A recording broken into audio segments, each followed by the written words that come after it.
Hi everyone, Simon Chapple here. I'm the Quit Alcohol Coach, and this week I'm joined by Tina Von Sachs, who was a former heavy drinker and now has become a sobriety coach, helping other people quit drinking.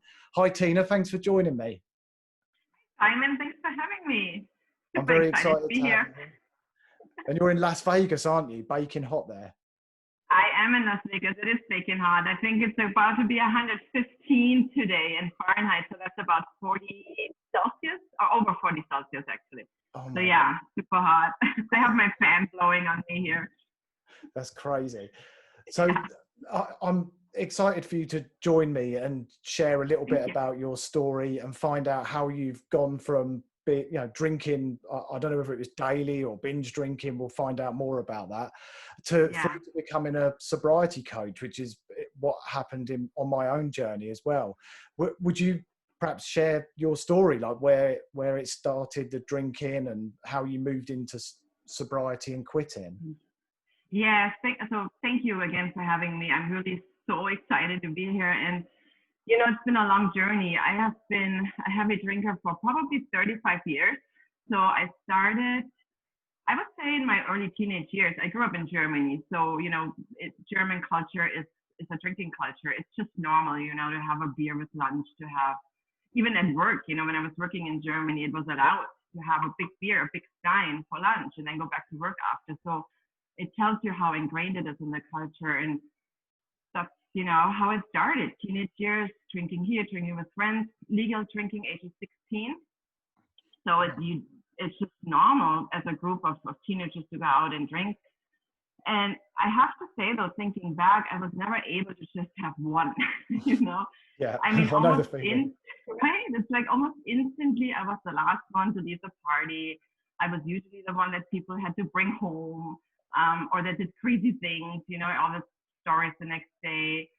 And then, but it was normal to me, so I didn't think anything of it. And it kept going over the years. And then when I was about 27, I moved to America. I decided that I just wanted to experience something different. So I immigrated into America. I got a student visa and I started a shop in Los Angeles. And I think that was a big move because I didn't know anybody. I left everything behind Yeah, I knew. wow. Right. So yeah, and that's when I met my friends, and nothing bad, but again, more drinking. You know, we're at the beach, so you have the party scene every weekend, and the drinking just escalated to the point where I had probably, I would say, a bottle of wine every night, and then sometimes a bottle of wine before I go out, and then more drinks. So a lot of dangerous situations being a girl by myself. And that's, you know, how I met my husband. Actually, ironically, we went to a Oktoberfest in Los Angeles, and I had so many beers that I didn't even remember meeting him. but he remembered. So we were like texting and emailing for 6 months, and I didn't even know what he looked like. Yeah, who So is this guy? who is this person, right? But I liked him because, you know, we had just great communication over email. So then I met him, and then, you know, fast forward, got married, had kids. I would say I never drank during my pregnancies. I have 3 boys, so I never did that. But with every kid, I would drink more after, you know. And I think it had to do with being lonely a little bit because my family is in Germany. And just, it was just a habit, you know. The kids are home. I was always working, but after work, you know, just as a way to de-stress, I would say. Just drink. I still didn't think anything of it, even though I passed out a few times, even with my kids in my lap when they were little. It was still nothing that I thought was not normal, you know? Weird thinking back like that. But then I think it was 5 years ago, 10 years ago, we moved to Vegas, and Vegas was just, I think that's when everything just went to, you know, to hell, really. Because you have bars 24/7, gambling. I started going to bars. That was my escape from home. I started drinking and gambling. Lots of things, you know, happened that I'm not proud of. And that's when I think realized for the first time really that there's a problem, right? That I do things that hurt my family, that hurt myself, but still I didn't stop.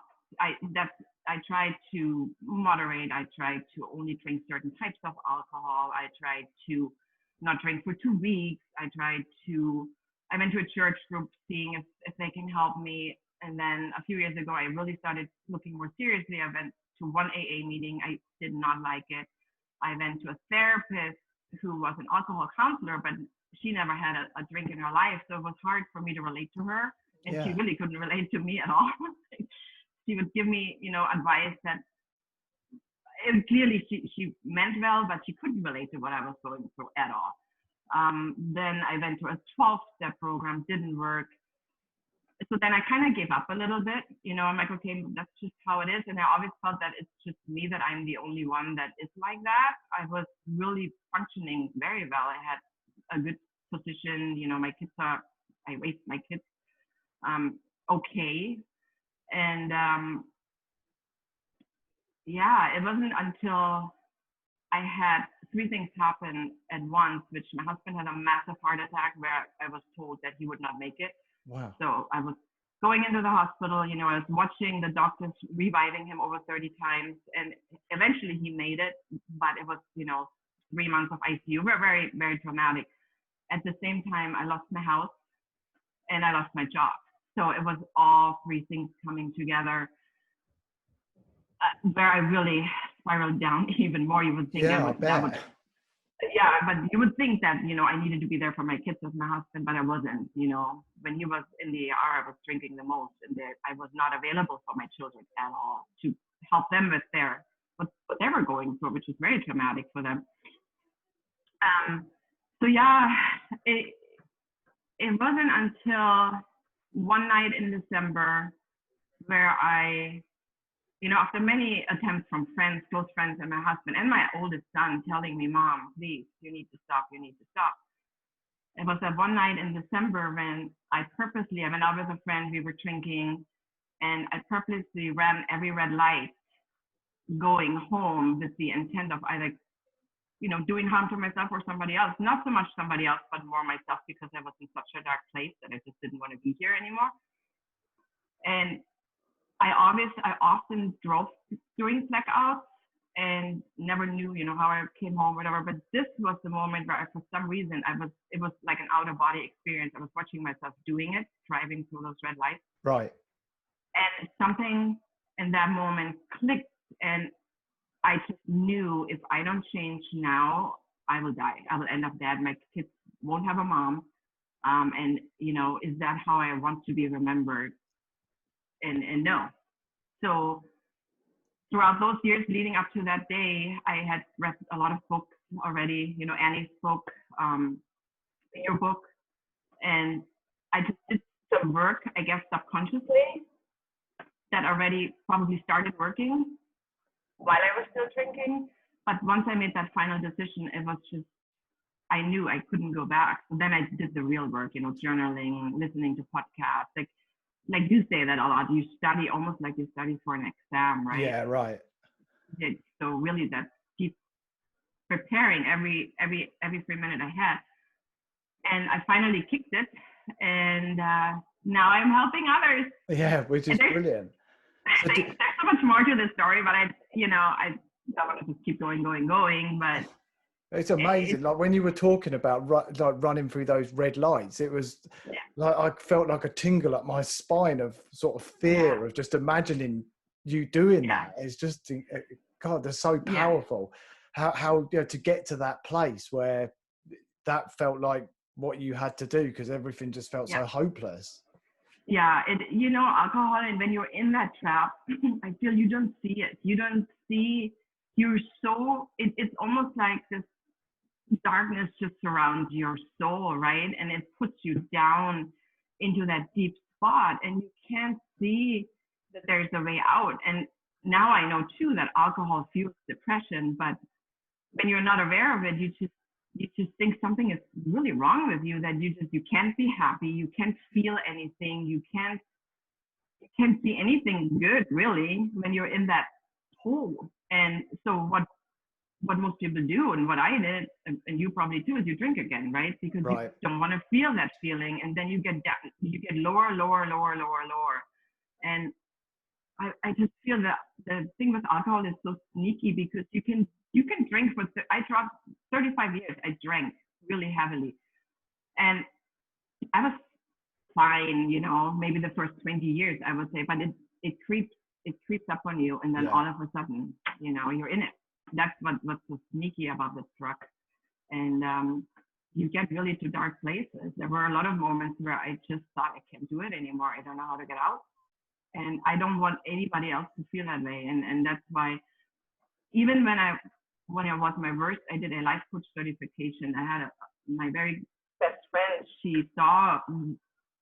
I guess she saw the desperation in me, but she knew me from very early childhood on. And she paid for my life coach certification because she said, Tina, you have it in you. You can help so many people, and I believe in you. So she paid like $19,000 for me to go to that school. Wow. And while I was going through that school, I was drinking so much. And I was so conflicted, like, how can I be? And I knew deep down that I wanted to help people, but I couldn't help people until I helped myself. You know, there's no way to do that. So yeah, I just feel it doesn't have to be so painful. People don't have to feel alone or live with that shame and guilt. You know, we have to, especially as women and moms, especially, we have to pretend we have it, everything is great and we have it all together, but you don't. Totally. And you mostly work with women, don't you? Yeah, I yes, almost exclusively with women. I just happen to relate to women who have a career, who have children, and because, like I said, as a woman, you have to be that certain person, or maybe we don't have to, but when we grow up, we are taught to be a certain way, to act a certain way. You know, you have to be strong for your family, and you have to be a mom. You don't get a break. It's 24/7, but then you also have a job, right? So it's all demanding, and somewhere we do need an outlet too. And we're bombarded by advertising day in, day out, how great it is to just have a little glass of wine and relax with your friends. And that's the tough part, because it's so socially accepted, but nobody talks about how it puts women and their children into despair, and how kids just don't even have their moms available. Even I was sitting on the couch drinking my glass. I wasn't there for my children. I didn't hear what they were saying. I didn't even look at them, you know, like really connect with them, because it's not possible. All you care about is the drink, and you want to just keep feeling numb. So I totally relate to that. I felt like I was an absent father. I was here in body, but not in mind when I was drinking. Yeah, exactly. And the kids, you know, the older they are, they know. You know, my oldest had a really heart-to-heart with me, and when I was drinking, I wasn't a great mom. I was yelling. I was accusing him, especially, you know, of doing things he never did. So it was. He's such a good kid, right? So it's really heartbreaking to now hear how your children saw you back then. And I never knew how aware they really, even my youngest, who's turning 10 next week, he looked up the dangers of alcohol on the internet like a year ago, 2 years ago, actually. And he came up to me and he said, Mom, you know, I see you drink wine again, and you know that it causes cancer. He read me all those things that he read on the internet. So even he was 8 at that time, they know and they think about it, and all they want for you is to be happy. And they don't see you happy hungover. They don't see you happy when you can barely walk out of bed, or, you know, have no energy to go to the park, or you miss play dates, or you don't go to school functions because you're too hungover. Like all those things, I miss so much with them because of it. And that's time you don't get that time back. And that's, you know, my passion. And I'm really so passionate about just helping others get out of this hole and giving kids their moms back too.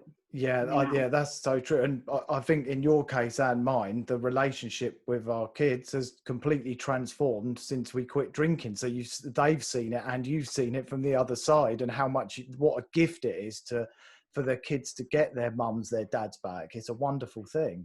Absolutely. I think it's, you know, it's the best gift you give yourself, because I feel it, you know, it feels it steals your self-esteem. It steals your self-trust, your self-belief. It really keeps you small, and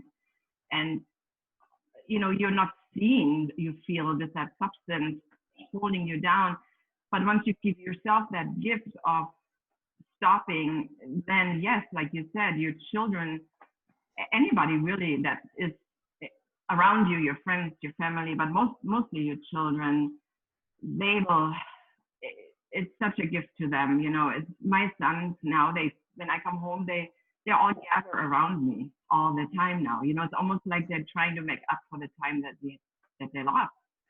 And it's so heartwarming to see when, your 17-year-old and your 14-year-old, they sit next to you on the couch on a Friday night. Like, what teenagers do that, right? Right, yeah. But it's, in the past, ever since they were born and more aware, like, they would never want to be around me when I came home. Yeah, never. My story mirrors that completely. And my son, right. Friday, in fact, last night he came down, sat on the couch next to me, watched TV together. Yeah. When I was drinking wine, he would have just stayed in his bedroom. Yeah, exactly. Out of the way. Absolutely.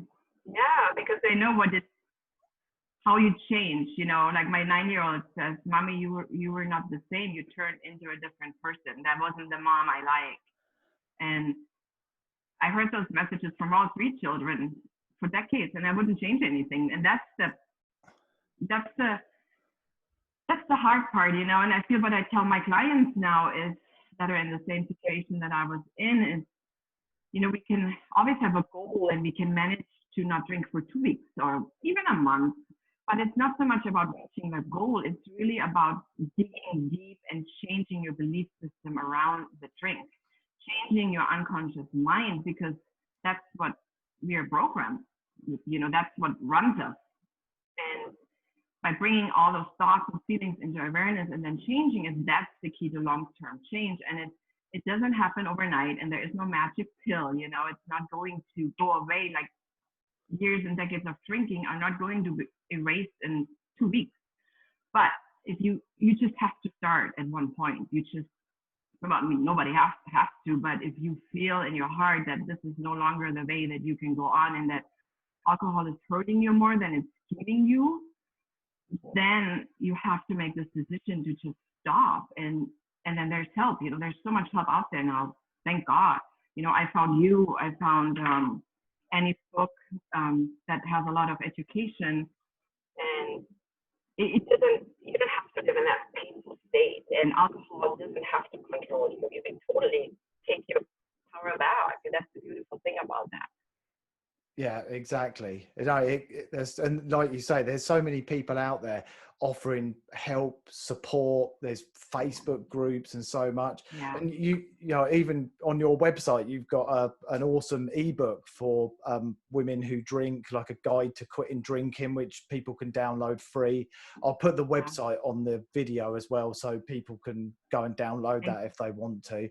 So there's just so much that people can do in terms of support. And I must admit, the one-to-one coaching, I do some of that as well, and obviously you do it. I think that does work really well for people who are committed to making a change and they're really serious about wanting to change. But I think if somebody's kind of half-hearted about it, I think they need to be ready to actually take a bit of a leap forward, a bit of a jump into the unknown before committing, because they have to make themselves accountable when they work with a coach. Yeah, no, you're absolutely right. It's really a mindset, and you have to really want it. We as coaches, we want it already for you, but we can't want it more than you. So that's what I tell my clients. I have, a few clients that say, well, let's try for 14 days. And I think that's good. It's a start. For me, it's really better a start than not starting at all, because of fear that you will not ever in your life drink again. I don't say personally that I don't ever drink again, because I don't know what happens. But what I do know, though, that I know so much about the substance that why would I want that? Why would I want to put that in my body again? It's like, I don't like certain foods. I just don't eat certain foods. So that's, it really becomes a lifestyle choice to me. You know, that's really what it is. Right. It's a decision. I'm a fitness instructor. You know, I teach fitness, and I live a healthy lifestyle, and I like to be aligned or living in line with my values, which is healthy. And so alcohol is ethanol. Why would I put that in my body? And so for my clients, you know, we go day by day, and it works really, but they do have a commitment, a really commitment. They would like to change, and they like a different lifestyle for themselves. And for some, we do day by day. Some are already so set that, you know, we are now on month 2, month 3. And it's really, yeah, it is the support. We have daily check-ins. We have 3 times a week reflection work, a little bit of education, and then just the daily accountability that helps. And also that there is somebody that has been through it. And you know, I can so relate to how they feel and what they're going through. And it helps that I've been through all this to now tell them there is a way out, and how to do it, basically, you know. Yeah, I couldn't agree more. I think the best coaches are the coaches who've actually been there, they've lived it, they've come out the other side, and they can share the things that worked for them, the things that didn't work for them, and so on. Absolutely. So if anyone wants to talk to you about coaching, I assume they can just go to your website and connect with you that way, can they? Yeah, that would be a great way.